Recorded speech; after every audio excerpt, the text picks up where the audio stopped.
Very good morning dear students. आप सभी का स्वागत है हमारे यूट्यूब चैनल इंग्लिश ईगल्स पर।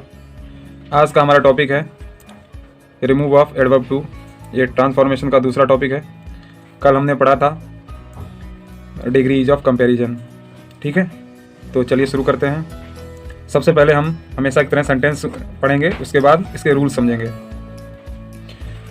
तो पहला सेंटेंस है she is too big to walk.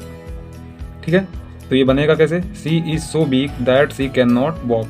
ठीक है, तो यहाँ पर मैं रूल साथ ही साथ समझाता चलता हूँ। जैसे यहाँ पर देखिए she is too big to walk, तो यहाँ पर क्या है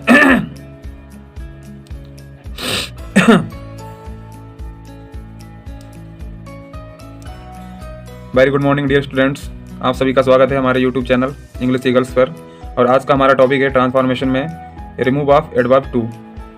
ये टू हमारा क्या है? एडवर्ब है। इसका हिंदी मीनिंग होता है भी और बहुत।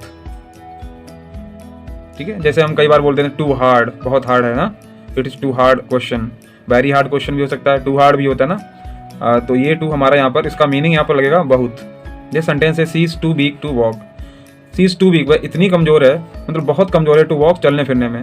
तो इसका क्या बनेगा? सी इज़ सो बिग। तो यहाँ पर टू की जगह पर हम क्या लगा रहे हैं? So. That she can not walk, तो यहाँ टू की जगह पर क्या लगा रहे हैं? दैट। और फिर सी कहाँ से आया है? इधर से। तो जो सब्जेक्ट होगा यहाँ पर देखिए दो पार्ट हैं, इसके दो पार्ट हैं। पहला पार्ट ये है और दूसरा पार्ट है ये। तो अब हमने क्या किया? सी इज सो वीक, टू की जगह सो आ जाएगा।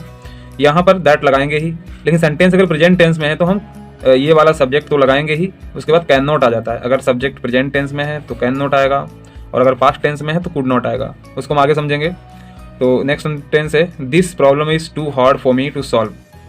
अब इसमें भी आप समझ लीजिए दिस प्रॉब्लम इज का तो इज रहेगा, टू की जगह पे सो हो जाएगा। हार्ड हमारा एडजेक्टिव है, to hard.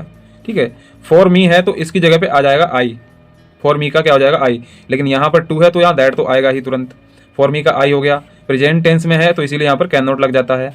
Solve it, it इसलिए लगा है क्योंकि ये समस्या के लिए आया है, प्रॉब्लम के लिए आया है। ठीक है, तो कहता है this problem is too hard for me to solve. ये समस्या मेरे लिए बहुत कठिन है सॉल्व करना। तो इसका मीनिंग क्या हो गया? This problem is so hard, ये समस्या इतनी कठिन है दैट की I can not solve it, कि मैं इसको सॉल्व नहीं कर सकता हूँ। इट मीन्स इसको मीन्स प्रॉब्लम को। ठीक है, next he was too poor not to accept money. तो यहाँ पर एक चीज़ समझिए, ये सेंटेंस यहाँ पर पास्ट में है तो ही वॉज तो बाज ही रहेगा, टू की जगह पर सो आ जाएगा। पुअर हमारा एडजेक्टिव रहेगा, नॉट है, इसको समझाएंगे अभी। तो टू है यहाँ पर दैट लगा देंगे। शुरू में ही दे रखा है तो सब्जेक्ट यहाँ पर सेम आ जाएगा ही। अब यहाँ पर देखिए बाज है तो बाज के लिए आप कुड नॉट लगा सकते हैं, लेकिन नॉट इसमें नहीं आएगा, इसमें वुड भी आ जाएगा। वो कैसे आएगा वो मैं भी समझाऊंगा आपको।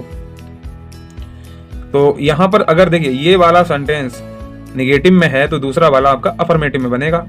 अब वो कह रहा है कि वो इतना पुअर है कि वो पैसे नहीं लेगा, पैसे नहीं स्वीकार करेगा। तो ये फ्यूचर का यहाँ पर इंडिकेशन है थोड़ा। अगर फ्यूचर का नहीं होता तो यहाँ पर हम कुड लगा देते, कोई दिक्कत नहीं थी। तो थोड़ा मीनिंग के अकॉर्डिंग ये थोड़ा चेंज हो जाता है। लेकिन क्योंकि बिल होता है प्रेजेंट में, अगर इधर प्रेजेंट होता तो बिल आ जाता, लेकिन पास्ट है इसलिए बिल का वुड हो जाता। पास्ट में बिल की फॉर्म होती है वुड। ठीक है, तो ये चीज समझिए। यहाँ पर अगर ये वाला सेंटेंस निगेटिव में है तो इधर वाला अफर्मेटिव में बनेगा। ऊपर हमने देखा है कि ये वाला सेंटेंस अफर्मेटिव में थे, this problem is too hard for me to solve. तो इन्होंने क्या कर दिया यहाँ पर? दैट आई कैन नॉट लग गया इसमें। ठीक है, चलिए आगे देखते हैं। Sentence number 4, you are too fond of money. टू यहाँ पर सिंगल टू है। अब ये कहानी मैं समझाऊंगा आपको। सिंगल टू होगा तो उसकी जगह पर आप वेरी लगा सकते हैं, या ओवर लगा सकते हैं, या एक्सट्रीमली लगा सकते हैं। तो क्या हो जाएगा? You are very fond of money, या you are over fond of money, या you are extremely fond of money. अगर आप ये सब नहीं लगाते हैं, ये कुछ नहीं लगाते हैं, तो आप सीधे बना देंगे you are fond of money beyond a proper limit. तो ये पूरा लग जाएगा, ये कुछ नहीं लगाते हैं। तो ये 4 तरीके सेंटेंस बन सकता है। इसको आप समझ लीजिए दोबारा। केवल टू है, इधर टू नहीं है, तो ये वाला सेंटेंस बनेगा। इसको रिप्लेस सो से नहीं करेंगे, इसको रिप्लेस करेंगे वेरी से, या ओवर से, या एक्सट्रीमली से। आप इन सबको नहीं लगाते हैं तो कोई दिक्कत नहीं। You are fond of money beyond the proper limit. तो अब हम आपको समझाते हैं डबल टू क्या है। देखिए एक सिंगल टू ये है और ये एडवर्ब टू है, ये इंफिनिटिव टू है। ठीक है, तो प्रेजेंट टेंस में क्या है? अगर टू है तो सो लगाएंगे, इस वाले टू की जगह पर दैट लगा देंगे। प्लस सब्जेक्ट कौन सा आएगा? जो सब्जेक्ट इधर होगा, जो इधर होगा प्रेजेंट टेंस के पहले वाक्य में, आपका यहाँ पर जो सब्जेक्ट होगा वही सब्जेक्ट यहाँ होगा, फिर लगा देंगे कैन नॉट, ठीक है। और कभी कभी विल नॉट भी आ सकता है, वो डिपेंड करेगा कंडीशन पे। अगर बात फ्यूचर के लिए इंडिकेट करी जा रही है तो आप यहाँ पर विल नॉट भी लगा सकते हैं, ये कभी कभी आता है, बहुत रेयर केस में। दूसरा है आपका पास्ट टेंस में। आपको पता है पास्ट टेंस में अगर ये टू है तो इसकी जगह सो तो लगाते ही हैं। ये बात हो रही है डबल टू की, अगर डबल टू सेंटेंस में तो यहाँ पर सो लगा देंगे, इस वाले टू की जगह पर हम लगा देंगे दैट। सब्जेक्ट ये यहाँ पर कौन सा आएगा, जो इधर दे रखा है, ठीक है। तो फिर इसमें क्या लगेगा, कुड नॉट लगेगा, और कभी कभी वुड नॉट भी लग सकता है, ठीक है। ये नॉट लगेगा भी नहीं कभी कभी, अगर बात पहला वाला आपका अफर्मेटिव में होगा तो यहाँ नॉट लगेगा।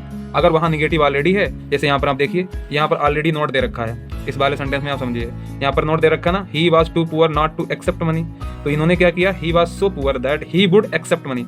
यहाँ पर आप नॉट नहीं लगाएंगे, वो एक्सेप्ट मनी इन फ्यूचर की बात हो रही है कि आप वो कभी पैसे लेगा ही नहीं। अगर वो गरीब था तो क्या हुआ, पैसे थोड़ा ना लेगा, ये चीज़ है यहाँ पर, ठीक है। अब आप समझिए यहाँ पर सिंगल टू, ये तो डबल टू की बात हुई। अगर डबल टू है तो इस तरीके के हम फार्मूले के साथ बनाएंगे।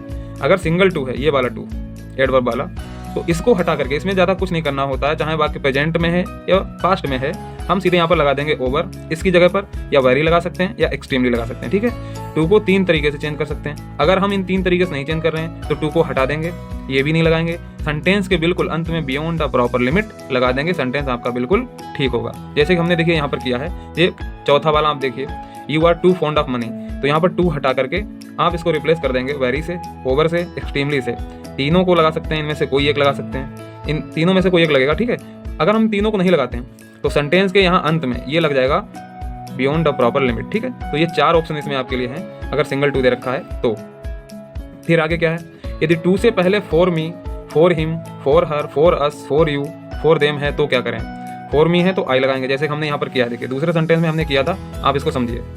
ये है this problem is too hard for me to solve, तो हमने क्या किया, this problem is so hard that I, तो फॉर मी की जगह हमने क्या किया है, आई लगाया, ठीक है। कैन नॉट सॉल्व इट, ठीक है। तो इस तरीके से तो आप इसको समझिए। अगर यहाँ पर इस तरीके का कुछ भी ऐसा दे रखा है, फॉर हिम है तो ही लगा देंगे, मतलब ये ऑब्जेक्टिव केस हैं, इनके सब्जेक्टिव केस लगाएंगे। फॉर है तो सी लगाएंगे, फॉर अस है तो वी लगाएंगे, फॉर यू है तो यू लगाएंगे, फॉर देम है तो दे लगाएंगे, ठीक है। ये इंपॉर्टेंट टॉपिक है, बोर्ड परीक्षा आपकी आ चुकी है, तो ये यहाँ से क्वेश्चन बनता ही बनता है। आप इसको समझ लेंगे, 5 मिनट का टॉपिक है, तो ये क्वेश्चन आप बिल्कुल 100% करेक्ट करके आएंगे, ठीक है। आगे आपके प्रैक्टिस के लिए मैं 3 प्रश्न दे रहा हूँ। Ramesh was too tired to walk, ये बनाएंगे आप। Sarla is too eager for fame and money, इसको भी बनाएंगे। The tree is too high for you to climb, इसको भी बनाएंगे, ठीक है।